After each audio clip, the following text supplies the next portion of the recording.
नमस्कार। तो कुछ लोग हमसे पूछ रहे थे कि हाँ, क्या जो आपकी एस्ट्रोलॉजी में बताते हैं रेमेडी क्या वो वर्क करता है कि कुछ दान कर दो, कुछ बहा दो या फिर ये सब सारी चीज़ें।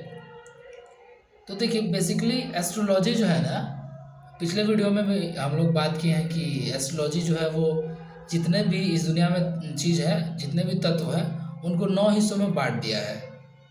9 हिस्सों कौन-कौन से हैं? पहला जो है सन है, मून है, मरकरी है, वेनस है, जुपिटर है और सैटर्न है एंड राहु एंड केतु। ये तो जितने भी इस दुनिया में चीज़ है ना, उसको 9 हिस्सों में बाँट दिया गया है।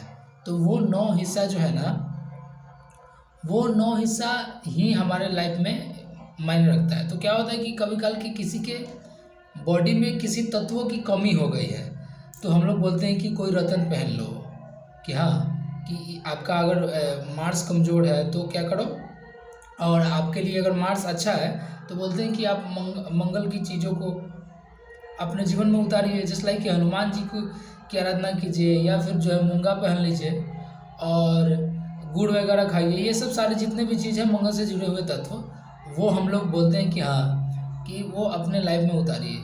और एक कंडीशन और होता है कि आपके शरीर में वो तत्व बढ़ गया है। जैसे कि मान लीजिए आपके शरीर में ईगो इशू आ रहा है, किसी किसी बात की को लेकर ईगो आ रहा है हमेशा, कि हर चीज़ ईगो के कारण जो है आपका रह जा रहा है। ईगो क्लैश के कारण जो है आपके ऑफिस में और फिर जो भी चीज़ें जहाँ जहाँ लड़ाइयाँ हो रही हैं, काम आपका बन नहीं रहा है। तो उस कंडीशन में क्या होता है कि हम लोग बताते हैं कि हाँ, एक्चुअली में आपका ये ईगो के कारण हो रहा है। तो सबसे पहले तो अपना ईगो छोड़िए बेसिकली। और तो ये सन का तत्व है, यानी ईगो जो है ना वो सन का तत्व है।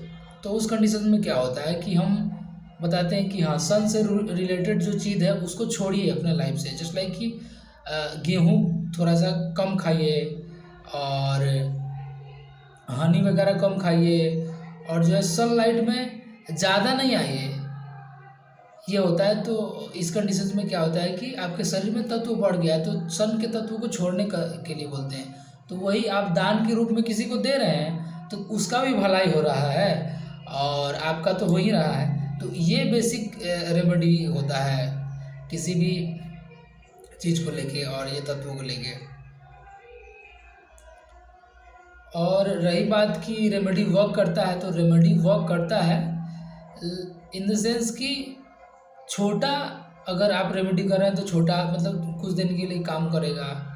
और आप परमानेंट रेमेडी करना चाहते हैं तो उसके लिए भी होता है।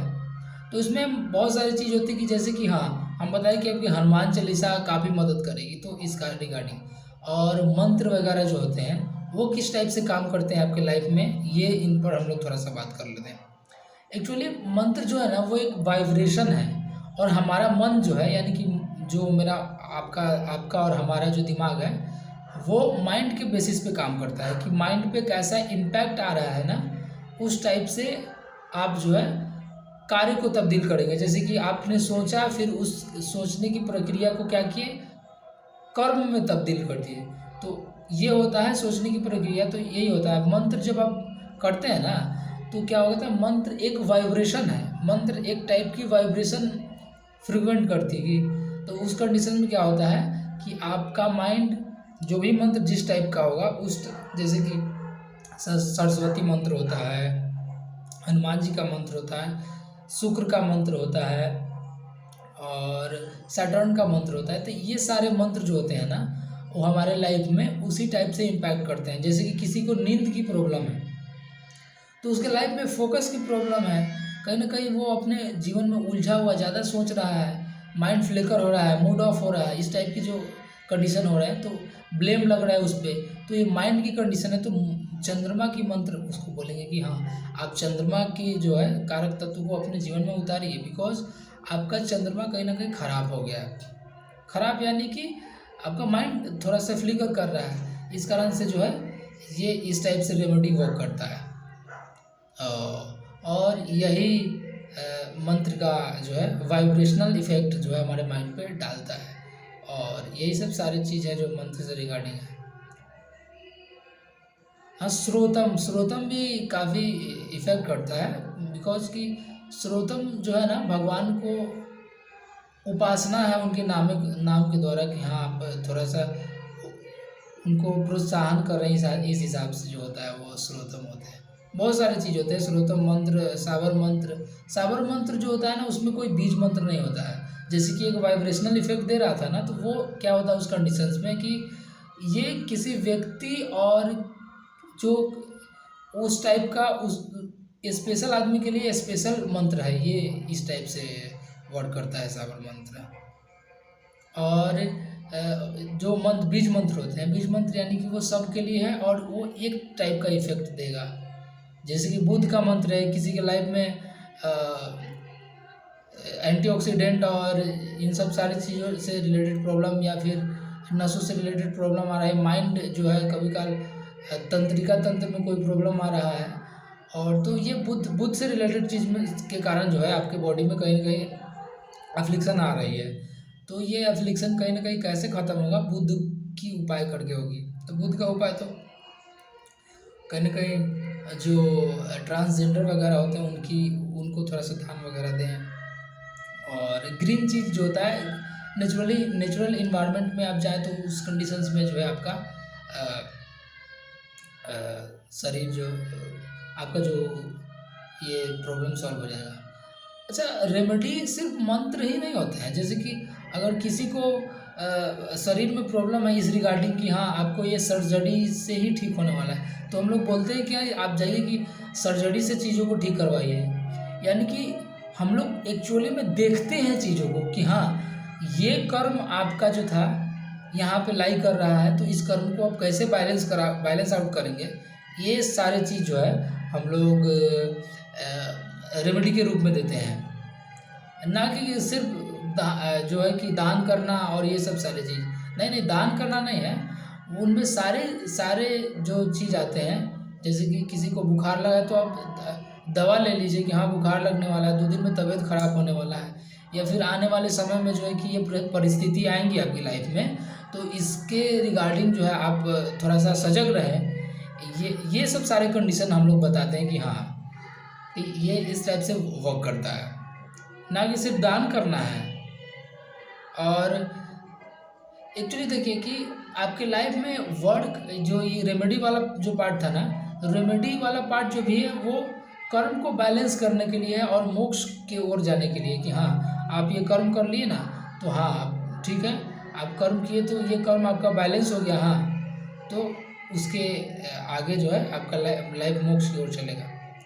और बहुत लोग ये भी पूछ रहे थे कि क्या हम अगर किसी के लाइफ में जैसे कि डिवोर्स या फिर ये भी ब्रेकअप या वगैरह जो है कि वो होने वाला है, तो उन ब्रेकअप वगैरह यानी कि ऐसा है कि हम शादी ही नहीं करें। नहीं नहीं नहीं, आपको वो कर्म में पड़ना पड़ेगा ना। आप उस फिर कर्म से दूर भाग रहे हैं तो फिर आप जन्म और मरण के बंधन में फिर बंधते जाएंगे। इस कारण से क्या होगा कि आप अपने लाइफ में जो है वो कर्म से भागे नहीं, उस कर्म को जो है पूरा कीजिए। तो हम कर्म से भागने के लिए नहीं बता रहे हैं, कर्म कीजिए और वो कर्म करके आप कहीं ना कहीं अपने आप को बैलेंस कीजिए।